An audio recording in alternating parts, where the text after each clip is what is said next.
Hi, this is Linda West with Living Live, and today I am with Tammy Johnston. Now, today we're going to talk about finances. It's a very important topic, and I think that what happens sometimes is some people growing up like me, we never talked about money, so I think it's really important for us to talk about money and just put it out on the table. And so today with Tammy, where she started working in the financial services industry in 1993. So you do the math. And the first 9 years of her career were spent working in regional offices for independent agents and as brokerage manager for 2 different MGAs. What is an MGA, Tammy? MGA is a managing general agent. They're the company that works in between the agents and the actual insurance companies. Okay, good. So I had to ask that before I went on. Yeah, okay, no, professional middleman. I don't know if they have them down in the States, but they are a very big thing here. Okay, well, probably so. You need somebody to get in the middle of those people, right? So now Tammy's focus was on training other agents and helping them solve problems for clients. And after spending close to a decade as an employee, Tammy decided to venture into the sales world. This is exciting because you're doing this, you're by yourself. And I mean, like you have your own company and everything. And what made you decide to make that leap? Well, there's a bunch of different factors, but probably one of the biggest ones is my husband and I were starting about planning our family. And I didn't want to have somebody else raising my child. I didn't want to be doing the 9 to 5 in the commute and dealing with all of that. So I decided that was probably a really good time to jump ship and start my own company where I had control of how I worked and when I worked. And it worked out extremely well. I work a lot more hours, but I determine when they work. And I've been able to have my daughter home and get to be pizza mom and all that. And now my daughter's 15 and barely speaks to me. So been there, done that. Okay, I was the daughter and I was the mother who had the 15-year-old. So. Daughter's wonderful, but yeah, she's very much a teenager, and I get eye rolls and the occasional grunt. Occasionally, that's when she's speaking to you. You get the grunt. Yeah, there you go. Well, usually I would be showing on the screen some information, but it's not working right now. So just so anybody knows.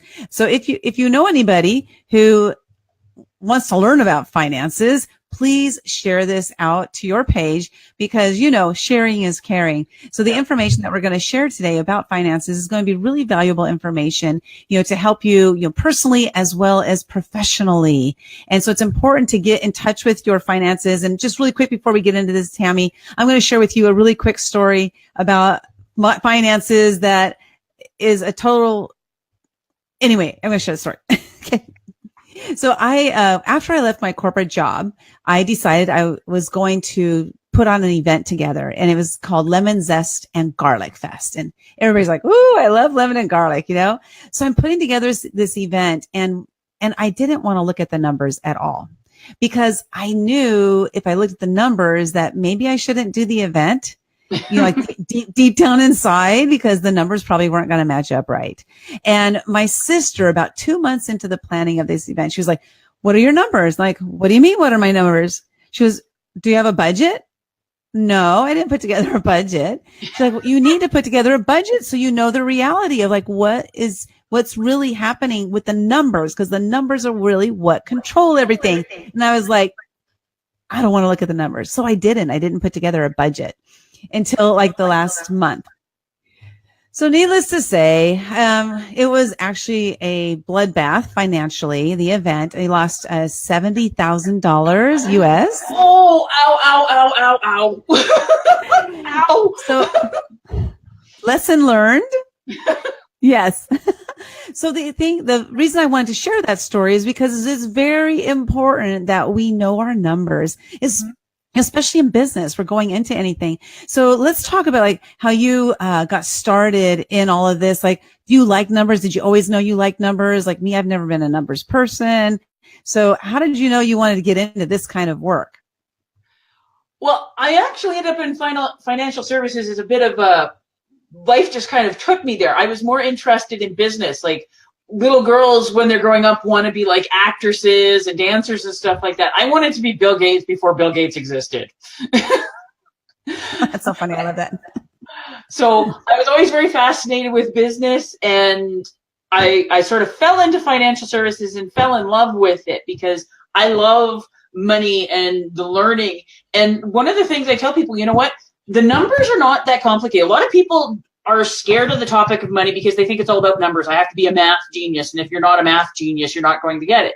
No. Can you add, subtract, multiply, and divide? That's it. It's really simple stuff.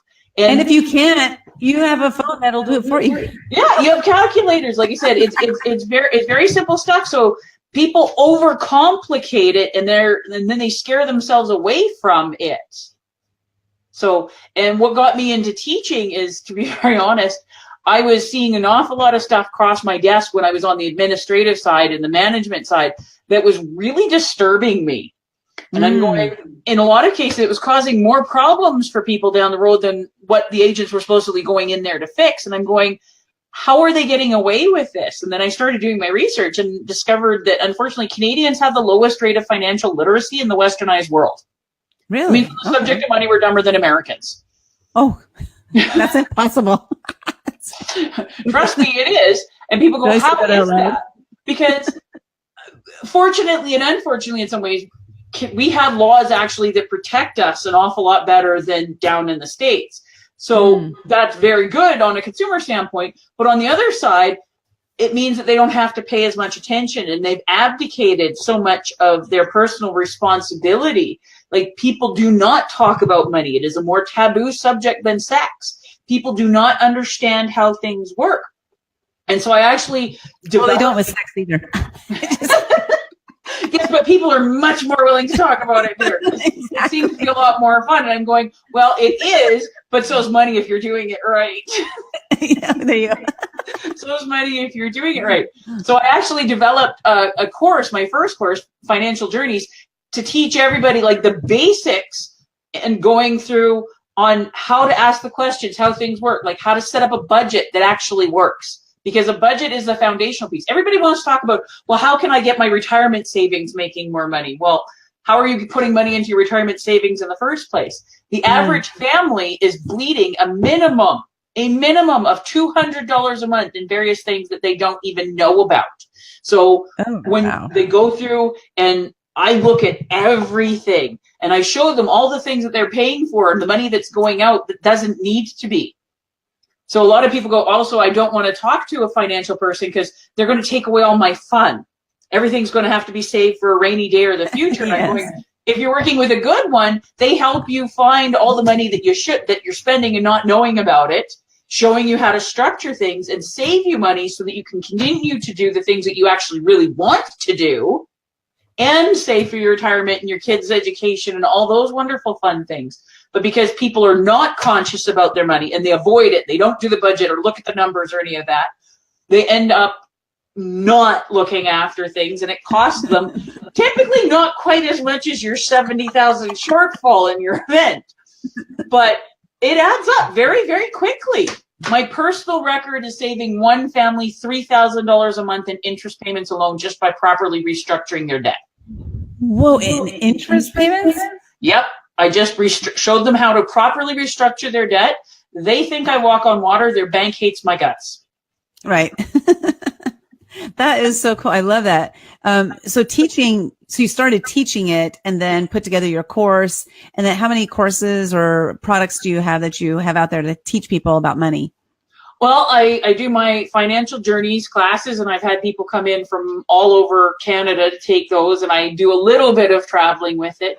I do a small business class because I specialize in working with self-employed small business owners, because that's where lots of money is to be made. It's a lot of fun, and business done properly, which means morally, ethically, and honestly, is one of the most beautiful forms of art that there is. I love business when it's done properly. That's a good thing. Yeah, a very good thing. And then one of the biggest questions I would get asked pretty much every time I would teach Financial Journeys is two things. Number one, where were you 20 years ago? Because if I had learned this stuff like so much earlier, I would be in a completely different financial position, because I wouldn't have missed all these opportunities that I didn't know were out there, and I wouldn't have made the mistakes that I didn't know I was making. And I'm going, when I first started off, I had to say, well, I was in junior high and you wouldn't have talked to me. But then they would ask, well, what can you recommend for my kids? Because I don't want them to make the same mistakes that I did. Like, can you recommend any books or anything? And I go, well, I don't know any off the top of my head. I'll have to look into it for you. And I went looking, and there was absolutely nothing for kids. There's starting to be a few books out there now for the parents to read to then try to teach to the kids. And there's a few financial institutions and stuff that are trying to put some stuff out for the kids. But there's still next to nothing that the kids actually want to read, that they can understand, but also not insult their intelligence. The only financial book I was able to find when I first started to look was basically A is for account, B is for bank, C is for, it was an ABC book. And that was it. That was it. About one fish, two fish, red fish, blue fish? No? Not even quite that good. So I actually set out and I write and publish children's financial books that kids actually want to read, and they end up talking about it and learning about money, and it's not a scary, awful thing. It's really good. So I'm showing on the screen, you have the financial guides, and I'm going to show it solo so people can see it. And if you're interested in the financial guides, you can go to, I'll type it in the comments, go to livinglive.tv/Tammy, and you can go right to this page right here showing you the different books that they have. So if I scroll down here, we show that the greatest game on earth. What's that one about? Well, it's getting people. So a lot of people think there's only one way to make money, and how we were taught, or at least how I was taught in my generation, is you work hard in school, you go to college, you get a degree, and then you go find yourself a company and you work there until you retire. And that's the way to financial security. And well, number one, that doesn't exist anymore. Like, has anybody ever heard of the word downsized or right-sized or pink slipped or anything like that? There's so many different ways.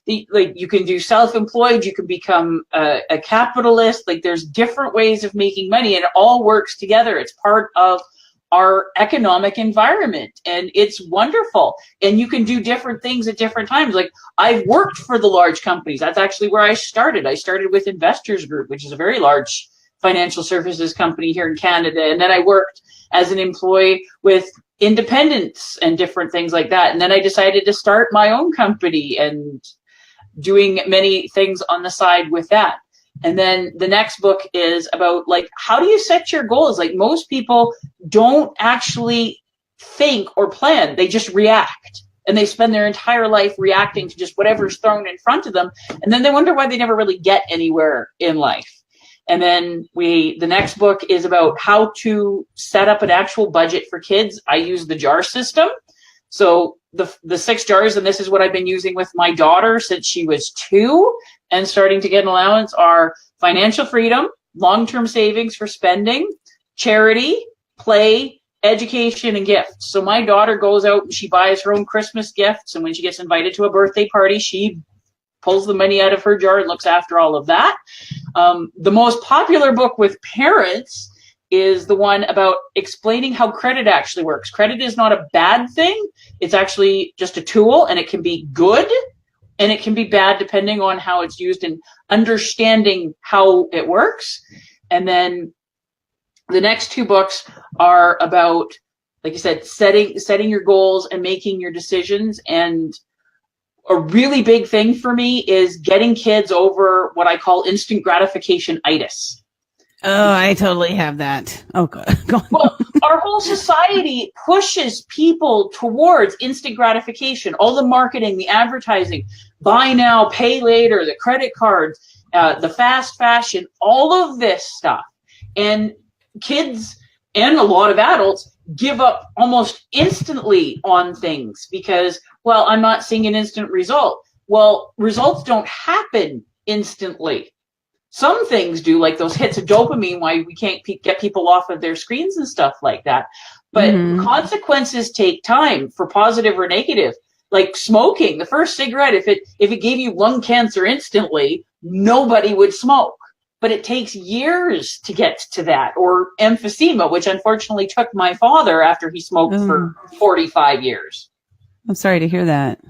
And then there's the positive stuff, like compound interest is one of the most beautiful things when you get it working on your side and showing people, okay, you take the steps. It's how your daily habits add up to either positive or negative consequences over time. Well, what do you do now? Because interest rates are so low for savings. You know, back in the 80s, it was 18%. And now it's down to like, 0.5% or something in, a lot of places. So, how can you get encouraged to save?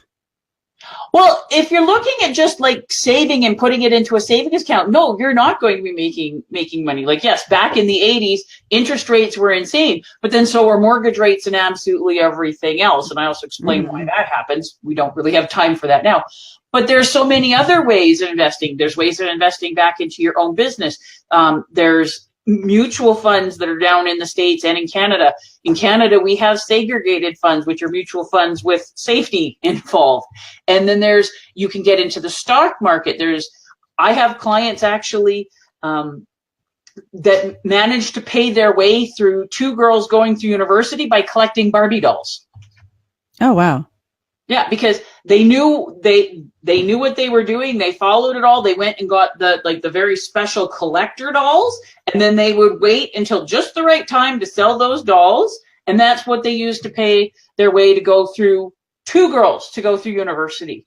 So there's so many different ways of doing it, but they had to have that money to begin with, and they had to be smart about it and active. I get asked all the time, what's the best way to invest money? If you're looking at something more active than, like you said, putting money into your retirement fund in a mutual fund or something safe and boring, you can make money or lose money doing anything. I've got clients that are big into real estate. Like, I've got one good friend and client, she's got 500 doors. She loves real estate. I don't do real estate because I don't like tenants or toilets. Me neither. So, well, that's true, because you can sell things on eBay, there's like so many different places you can sell things. And even if you're making, like, let's say you have something that's $5 and you sell it for $7.50, you made 50% profit. Yep. So looking at the percentages might be better. I know I tend to look at the dollar amount of money that I make. I'm like, that's only like $8 or whatever. But if somebody handed me $8 in cash, I'd be like, hey, that's $8. Yeah, exactly. Yeah. So I know there's also the money shift. You can scale. But the thing is, if you want to be more actively involved, get into something that you're actually interested in and want to learn about, because there's so many different ones. Like, the big thing that's all over the news and has been for months now is like Bitcoin and the cryptocurrencies and stuff like that. And for other people, it's real estate. And then there's been Forex trading, and then people will be all about doing the metals, like the gold and the silver. Are they good things or bad things? Neither. They're tools. If there's something that you actually, if you're interested and you want to learn, and especially learn how to take your emotions out of it, you can do well doing any of it. But I've also had people that have lost everything doing real estate, doing Forex, doing Bitcoin, doing everything, because they didn't actually care to learn and be involved. They just going, oh, this is how I'm going to make money. And a good point you made there was not being emotionally involved. Yeah, because money is, just like you said, it's just a tool. There's no emotion to it at all. We place emotion ourselves. So that's a really great point. Now, with the kids, what is the youngest age you would recommend? Or let me ask you about your daughter. When did you start talking to her about money and helping her to understand it? Or like, when do these books come into play? Well, the books are targeted specifically for the ages between 8 and 12, because by then they have strong enough literacy skills that they can read them on their own. But I've actually had parents read them with kids as young as 3, and the 3-year-olds were getting way more out of it than I ever anticipated or hoped for. And I actually have lots of adults and teenagers that get them, because we keep things very simple. They're fully illustrated and they are beautiful. I have to say, I'm not the artist because I have no skill on that front. But the artist, Janice Blaine, is a professional artist who's actually worked for DreamWorks. So they're gorgeous. So they're very nice. But they're simple, but not insulting to anybody's intelligence. So that's for the books. With my daughter, well, I'm kind of an extra big geek. So when I was actually nursing my daughter, I would read to her Rich Dad, Poor Dad and books like that. But I started actually talking to her about money when she was a toddler. So like when we go to the post box to get the mail, and we would get like our utility bills and stuff like that. So I would explain to her, I said, okay, so we're getting this utility bill because we have to pay money to keep the lights on and the heat going and the garbage being picked up and stuff like this. So mom and dad get a bill every month, and this is what we pay for that. And going through, and when we would go grocery shopping, I would go through and explain and let her see what's going on at the till. And then when she started getting old enough that she wanted to start getting her own things and using her jar, like her play money or different things like that, or I've been very fortunate, been very good saving up for her money and buying larger things with her long-term savings money. So like she bought her first Nintendo 3DS, which was like a $300 purchase with a game and stuff like that. And she saved up her money for it, and she paid for it when we went into the store. And then the first question we had when we did that is, what's tax, Mummy? Right. You didn't tell me about that. Well, extra money. Well, the price tag it wasn't for her DS. It was something else that she bought at a toy store or whatever. And it was like $20. So she gave them $20. They said, well, no, we need $21. But the price is $20. I said, so I had to explain to her what GST is. She doesn't like it, but she said, okay, so there's this additional money on top of it that I have to pay. Yes, sweetheart. So it's just always being very, very open to having those conversations with her and letting her see what's going on. Because one of the biggest things is we shelter our kids, and then they turn adults and we send them out into the world, and they actually don't understand how anything works because they've never been part of it. Yeah, that's so true, because you helped her. She learned through doing. Yes. And so you trained her and told her about it, but you actually had her do it. And so that implementation right there. Well, one thing you taught her also is to like that delayed gratification. Like we were talking about that a little bit earlier.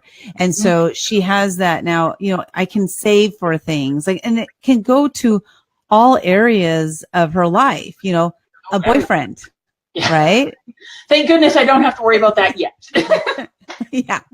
So, but you've instilled, I think you've probably instilled that delayed gratification in her, that maybe, she'll be even more careful than I was. I don't know about you, but be more careful than I was when I was young, When she was little and stuff, I always made sure I reminded myself of the Harvard marshmallow test and made sure that I was, you're not familiar with the Harvard marshmallow test? So, never heard of it. Like 20, 30 years ago, they did a test on kindergarten students. They had a whole bunch of them. And so what they did is they put them in a room, and they said, they put a marshmallow or a candy or whatever in front of them. And they said, I've got to leave the room and I've got to go do something for a little bit. You can have the marshmallow if you want, or if you wait until I come back, you can have two. And so they filmed them and all this stuff. And the kids that took the marshmallow right away, okay, they did it. And then there was like 5-10%, not a very large amount, of the kids that waited until the researcher came back and got the two. And then they followed them up until they hit adulthood and stuff like that. And the kids that had the delayed gratification, that were able to wait until the researcher got back so that they could have the extra candy, ended up making 3.5 times more in their lifetime than the kids that took instantly. Wow. The ability to delay gratification was one of the number one things for predicting lifetime financial success. And not just financial success, they had better relationships, like everything in their lives seemed to go better. Wow. And it was a huge, huge study that I had learned about 20 years ago. Mm-hmm. And I'm going, okay, if I want to set my daughter up for success, which we all do, right? One of the things I need to teach her is, like I said, not the consumerism and to delay gratification. Yeah, I love that. That's a great story. I hadn't heard that before. Thanks for sharing that. And I see how that can apply to everything in life. You know, every single day we have opportunities to delay that gratification, whether it's, waiting to have a nicer meal for dinner, maybe instead of, gorging all day long or something. I don't know. That's kind of a weird analogy. I think of it kind of like biting our tongue, because the first reaction when somebody's stupid or whatever, it was like, but you keeps us out of a lot of trouble that way. Think twice and proceed the big mouth shut. Or think twice and proceed to not type. Or maybe type but not send. Yeah, don't hit send. Don't hit send. That's one thing I've learned to do, is to delay my posting or my sending of something if I'm in an emotional state, whether it's either highly happy or highly sad or angry or whatever. It's just to type it and then look at it and then maybe send it 5 or 10 minutes later, and then 5 or 10 minutes later I might decide not to send it. Or alter it. Or alter. Yes, that's true. That's so, just postponing that, like you said, breathing, just taking that breath and thinking more than just reactions. Yeah. So good. So good. I love it. So let's tell how people can get the books if they are interested. Again, you go to livinglive.tv/Tammy, and that's TAMMY. And I put it in the comments below. And so you guys just go and click there if you're interested in the books. And Tammy, gosh, we got 2 minutes left. So is there anything you want to wrap this up? Like give some really, really great advice maybe for parents on how to talk to their kids about money? Well, the big thing is don't hide it from them. It's not mean you have to tell them absolutely everything, but bring them in as part of the conversation. Like I said, I started with my daughter and explaining, like I said, we don't live here for free. We have to pay the mortgage. We have to pay property tax, and explaining what that is, and utilities.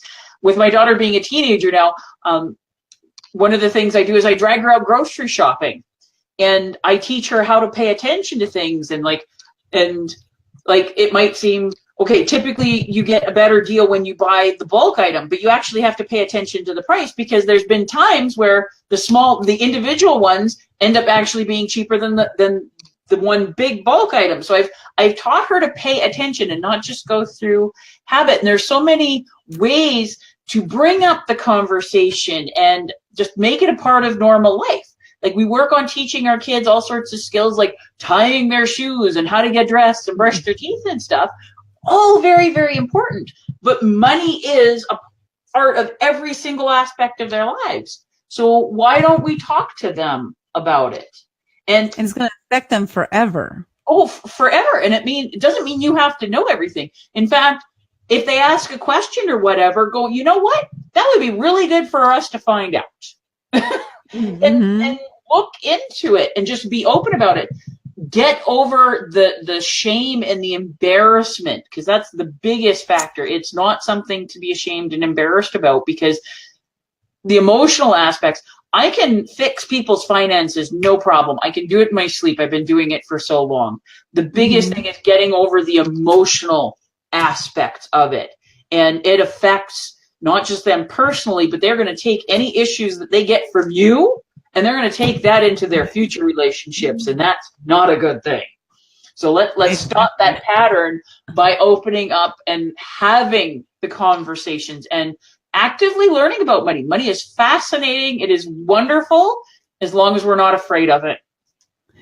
And that was a good point you brought up, about if your child asks you something you don't know. It's like not only about money, but just anything. It's great to share with your children that you are a human being. Yep. Because otherwise I don't know about you, but I had put my mom on a pedestal. And then when I became an adult, I was like, she's not on that pedestal. There was just, I wasn't asking, I guess, enough questions or something. I don't know, but I realized later that, she was a human being, and that's a great thing. That's a beautiful thing. So vulnerability and sharing just sharing with your children who you really are as a person is a great thing. It is. And honest and open for learning, and like there's so many positive, wonderful things about it. Yeah. And it sets you both up for success.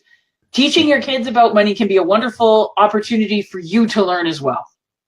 Ooh, good one. Did you hear that, guys? So check it out. Go to livinglife.tv/Tammy, Tammy. Get the books for your kids, bring them into the financial world at an early age so they don't struggle. Like if you're struggling yourself or like people that that are struggling with money, so they can learn about it at a young age and It's bring it not out. just for struggling. Everybody has to deal with money. That's another one of the things. A lot of people think that learning about money is only for people that are struggling. Not true. If you are a living, breathing person, you need to be learning, because most of the people that come to my classes are not the ones that desperately need me because they're in trouble. They're the ones that are actually already doing quite well, but they know that if they learn one or two more things, it can make a huge difference. Those are the ones that get involved. The ones that really need the help, just, no, don't talk to me. And then they wonder why they end up in bankruptcy and different things because they wouldn't deal with it.